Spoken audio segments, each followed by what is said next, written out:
Le sommeil se divise en plusieurs phases allant de l'éveil à l'endormissement en passant par le sommeil lent léger, le sommeil lent profond et le sommeil paradoxal. Durant le sommeil paradoxal, notre cerveau et nos yeux fonctionnent énormément, tandis que nos muscles sont mis en veille, notamment pour que nous ne reproduisions pas les mouvements rêvés. Ce type de sommeil correspond à environ 20 à 25% de notre temps de sommeil total. Pendant cette période, il arrive que certaines personnes s'éveillent et se retrouvent paralysées, entre le rêve et la réalité. Il s'agit de la paralysie du sommeil, un phénomène expliqué en 11 points par The Economic Times. Il y a une différence entre terreur nocturne et paralysie du sommeil. La paralysie du sommeil ne doit pas être confondue avec les terreurs nocturnes. Contrairement à la paralysie du sommeil, les personnes atteintes de terreur nocturne peuvent se lever, ouvrir les yeux et se mettre à crier sans en avoir conscience. Il y a donc un trouble concernant l'atonie musculaire, c'est-à-dire le manque de tonus des muscles, pendant les rêves. Dans le cas de la paralysie du sommeil, c'est l'inverse. La personne ne peut pas bouger, jusqu'à ce qu'elle se réveille complètement. Vous ressentez de l'angoisse.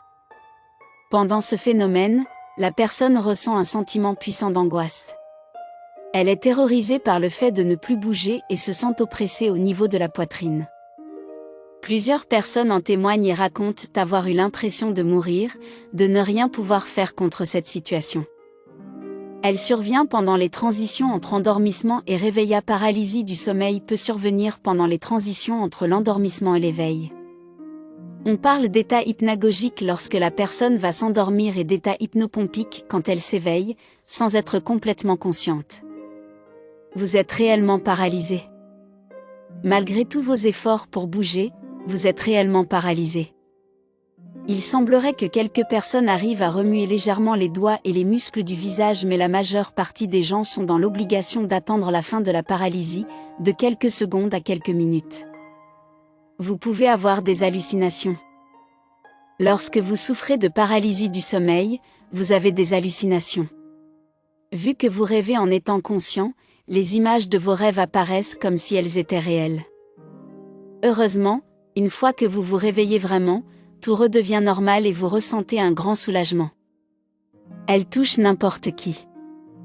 La paralysie du sommeil peut toucher n'importe qui et à n'importe quel moment.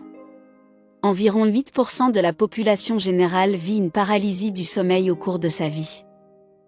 Les patients atteints de troubles psychiatriques seront quant à eux, 31,9% à vivre au moins un épisode de paralysie du sommeil dans leur vie selon un rapport publié dans Sleep Medicine Reviews. Il y a des facteurs de risque. Même si les raisons et les causes de la paralysie du sommeil sont encore méconnues, certains facteurs de risque augmentent la survenue de ce phénomène.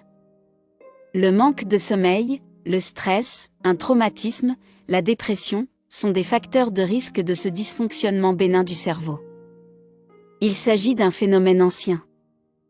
La paralysie du sommeil était déjà évoquée dans des écrits anciens. Ce phénomène a été décrit par Hippocrate, Cellius Aurelianus ou encore Macrobe et fait état d'une sensation d'écrasement, d'étouffement et d'anxiété comme expliqué dans le cauchemar, mythologie, folklore, art et littérature de Bernard Terramorsi.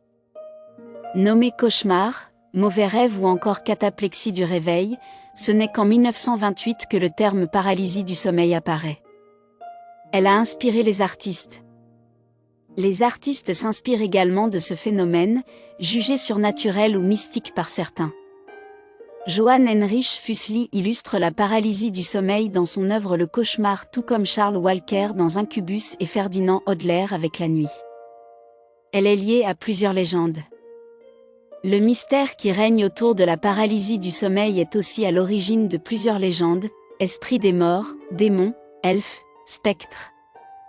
La sensation d'écrasement et d'oppression est représentée par de nombreux personnages à travers le monde. Elle n'est pas dangereuse.